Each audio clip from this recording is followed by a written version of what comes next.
안녕하세요. 대단히 반갑습니다. 수필을 읽어주는 남자 자한형 이종수입니다.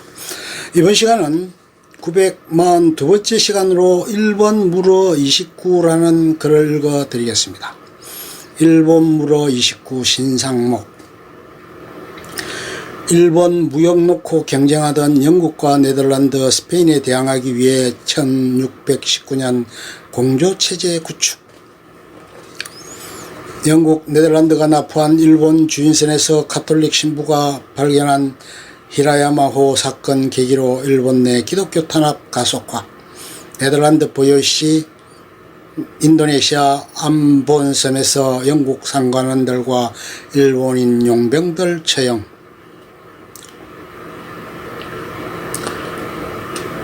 (1623년 3월) 암본섬의 네덜란드 세력은 경쟁관계에 있던 일본 상관원과 일본 용병들을 학살했다. 1620년 8월 한 척의 영국 배가 히라도 앞바다의 모습을 드러냈다. 영국 동인도회사 EIC 소속 무장상선 엘리자베스호였다. 히라도에는 1609년 네덜란드 동인도회사 VOC, 1613년 EIC가 각각 상관을 두고 대일본 교육에 나서고 있었다. 엘리자베스호는 큼지막한 정크선 한 척을 꼬리에 달고 있었다. 같은 날 EIC 선박 한 척과 VOC 선박 한 척이 연달아 히라도에 입항했다.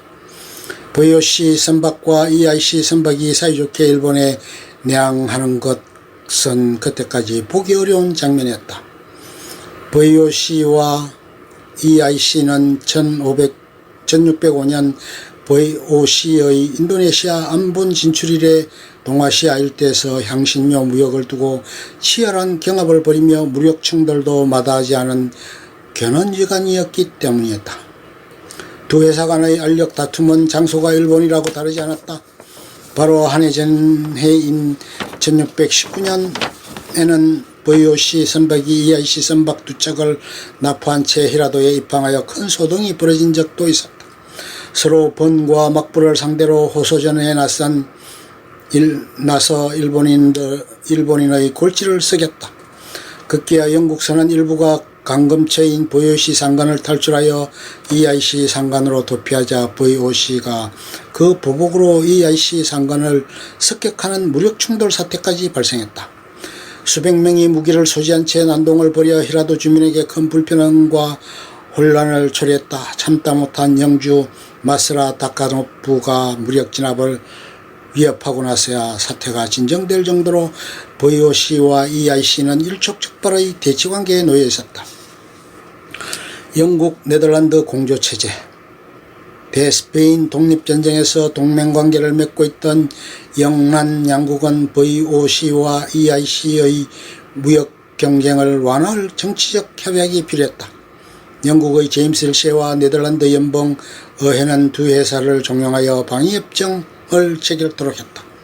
1619년 6월 런던에서 체결된 협정에 따라 VOC와 EIC는 동인도 지역에서 스페인, 포르투갈 세력에 공동으로 대응하는 한편 획득한 향신료를 정해진 비율로 분배하는 등 진출지에서 경쟁을 자제하고 이권을 공유하는 공조체제를 구축했다.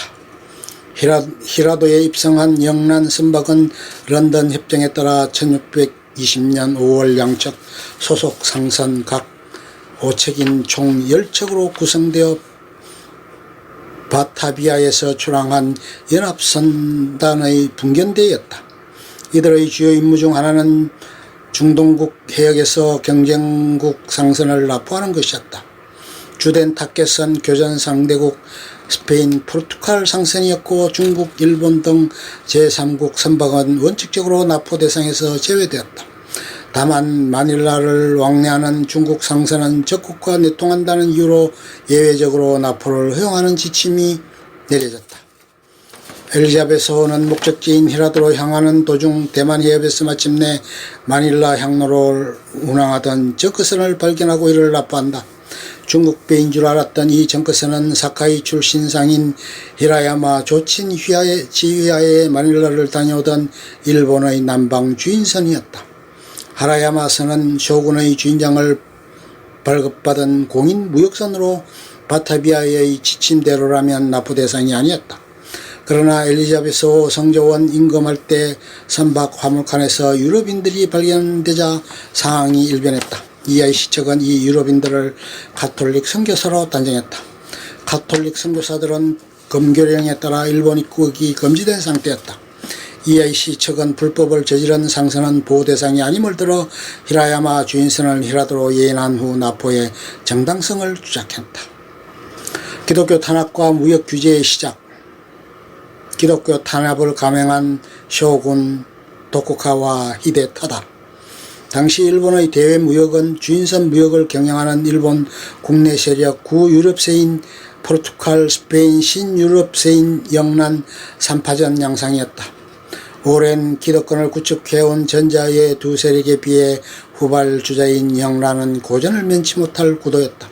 1610년 이후 쇼군과의 관심은 정권 안정화에 집중됐다. 막부 권한 강화와 다이묘, 영주 세력 약체화가 동전의 양면으로 제도화 대상이 되었다. 대무역과 기독교 포교 문제는 그러한 제도의 핵심을 이루고 있었다. 1609년 쇼군 척건 중에 기독교도가 다수 잠복해 있음이 발각된 오카모토 다이하치 사건 이래 기독교 포교는 막부에 대한 충성심을 내부로부터 해체하는 최대의 위협으로 간주되었다. 1612년 막부는 직할령에 대해 공식적으로 공교령을 발표했다. 다이묘들에 대해서는 가이에키, 봉토를 박탈함, 감봉, 봉토를 축소함, 전봉, 봉토를 변경함 등의 처분으로 위협하며 기독교를 포기함을 압박했다. 이듬해 전국으로 금교령을 확대했다. 1614년 선교사 추방령에 따라 다카야마 우권을 비롯한 기리시탄 기독교 신자 다이묘 선교사들의 국외 추방을 강행했다. 이러한 기독교 탄압 노선은 교육정책에도 영향을 미쳤다. 포르투갈, 스페인의 경우 무역과 선교가 분리되기 어려운 2인 삼각관계였기 때문이다.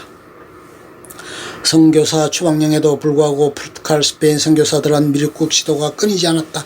이에서 뒤를 이은 2대 쇼군 히데타다의 기독교에 대한 반감도 그에 비례해 커져갔다.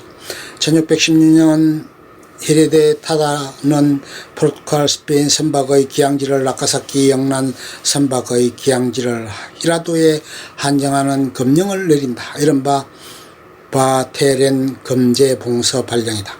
그전까지는 오사카 에도를 비롯하여 주요 항구의 유럽인들의 출입을 제한적이나마 허용했으나 이때 금령으로 허가된 기항지 이외의 출입은 엄격히 금지됐다. 영내에 흑선이 내항하면 모든 다이묘는 반드시 이를 막부에 보고하고 해당 선박을 나카사키나 히라도로 회항시켜야 했다. 교역을 허용하되 외부 세력을 물리적으로 격리시키는 세국정책의 원형은 이때부터 시작됐다. 막부에는 기독교 탄압을 구실로 다이묘들의 교역을 차단하는 일석이조의 효과도 있었다.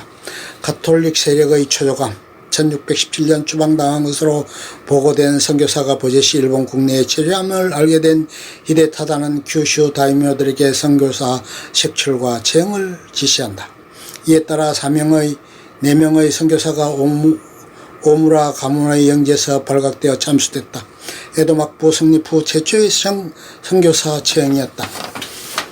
가톨릭 입장에서는 유럽대륙에서의 신교의 거센 도전에 직면한 속에 해외 포교에 역점을 둔 시기였다. 필리핀이 확보되고 염원의 중국 선교도 본격화되는 시점에서 동아시아 최대의 포교 거점인 일본을 포기할 수 없는 노릇이었다.